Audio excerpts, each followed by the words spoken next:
Hi everyone, me again. Okay, new topic today.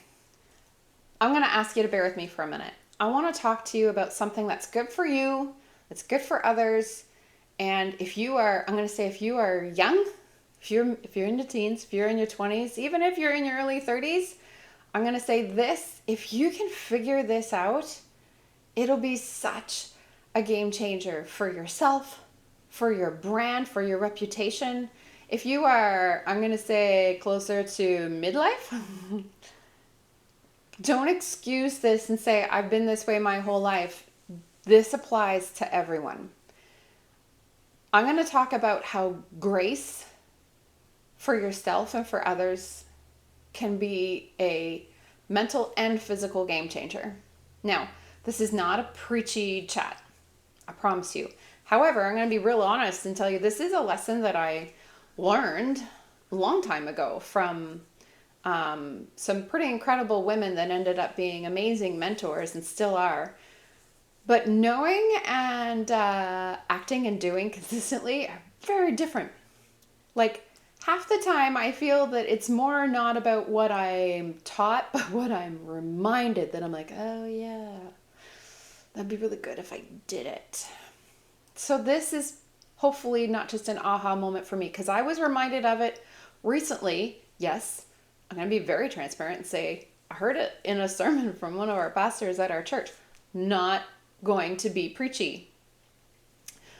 We all know the golden rule: treat others the way we want to be treated. Super easy to say, super hard to do. I'm going to say that version, or you get what you get what you give, or what you put out in the universe, or what you put out enough, karma comes back to you. You choose whatever version of that you want. At the end of the day, there's truth to it. And it's not as easy to do as you would think, but it is so worth it. So in this sermon they were preaching, they used an analogy that I went, oh, I get it. I get it now.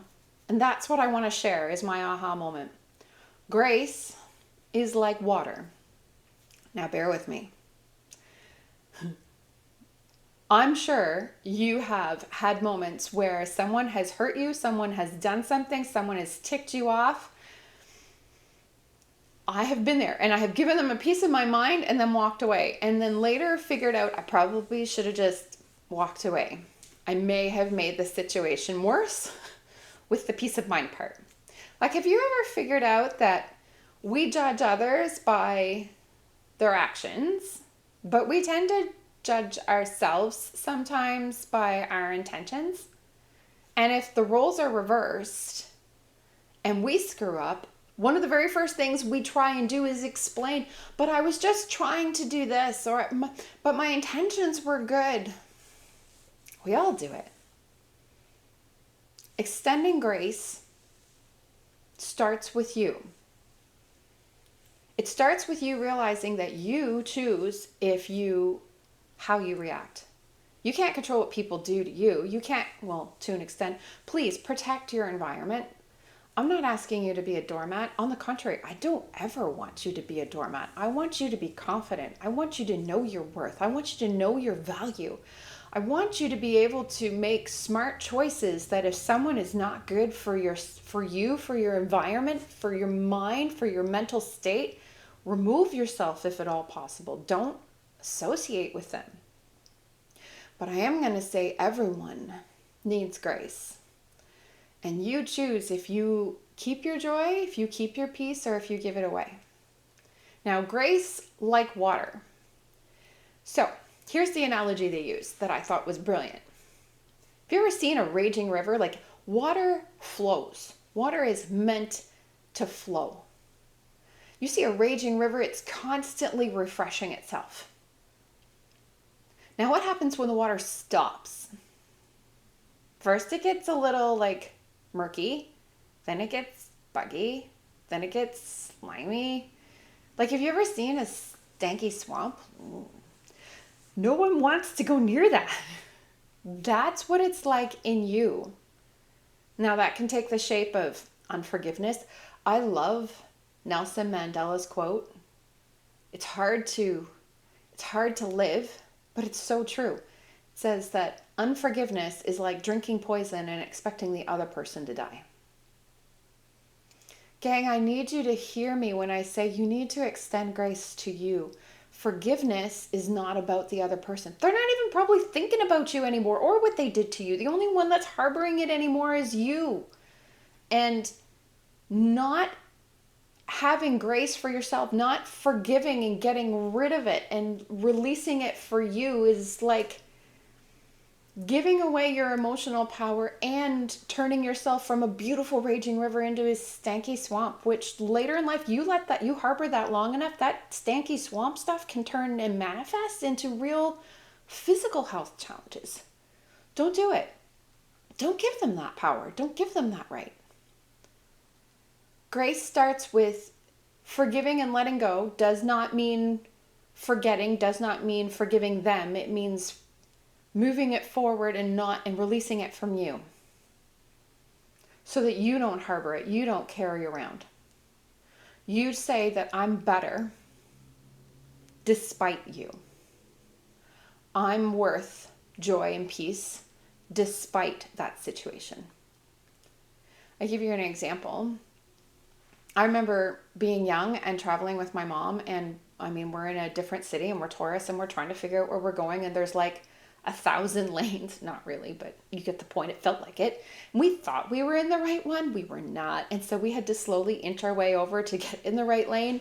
And the guy that was coming up behind us very quickly really did not appreciate us going into his lane and went out to the lane beside him and was very, I'm going to say colorful in even though his window was rolled up, with his honking of the horn and yelling and his fingers, and I'm not saying which ones, but you get the point.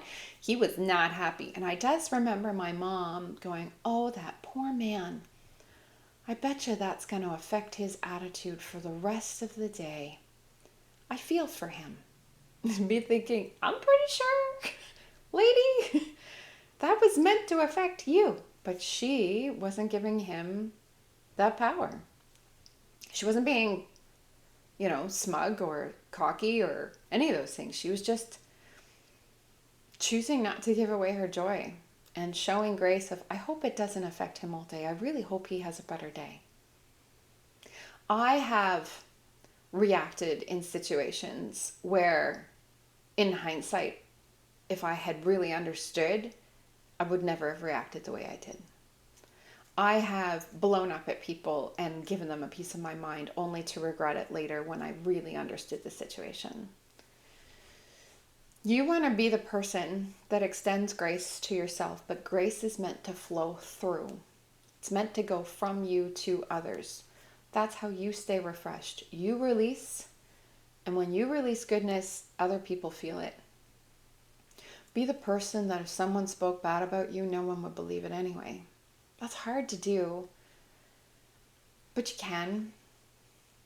And you protect your own environment. I remember being in a room, kind of like a fly on a wall, with my mom and some of her friends that have turned out to be incredible people that have been mentors in my life, and I'm totally grateful. But I remember one of the women saying, on this topic about giving grace and having grace. And she said, I can't make you love me or be kind to me, but you can't stop me from loving and being kind to you. And I thought, wow, I'd never heard that before. That's someone who's really good at practicing grace. Giving the benefit of the doubt, or in my case, instead of telling them off and walking away, just walking away. Trying to not react with emotion immediately, and instead not give up my power, not give up my grace, not give up my joy, not give up my gratitude for all the things that are going right in my day or right in my life for something that comes at me sideways that threatens it. Is that easy? No. Is that hard sometimes? Yeah. Is it worth it? Absolutely. You deserve to be happy. You deserve grace. And I promise you, you want to be like that beautiful, confident, raging river. You do not want to be like a stinky swamp. You do not want to harbor that. I hope you heard my heart. I hope this makes sense. Grace is for you. Grace is meant for you to keep your peace, for you to retain the power of your joy, of your happiness, and not let someone else take it.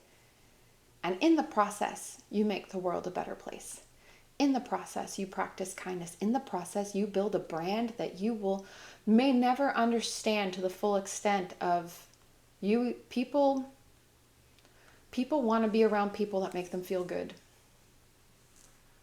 People want to be around those that have confidence and choose high roads. It's unfortunately, we don't see it as often as we probably should anymore, but that doesn't mean we can't practice and bring it back. I wish you the most amazing, joy, confident, peace-filled day, because you're worth it. I hope you'll I hope you'll subscribe, I hope you'll leave comments and ask questions, and I hope you heard my heart. Grace first for you, and then extend it through you. You will feel great in the process, and you will build a brand and a reputation of kindness and confidence like you had never imagined. We'll chat again soon. Take care.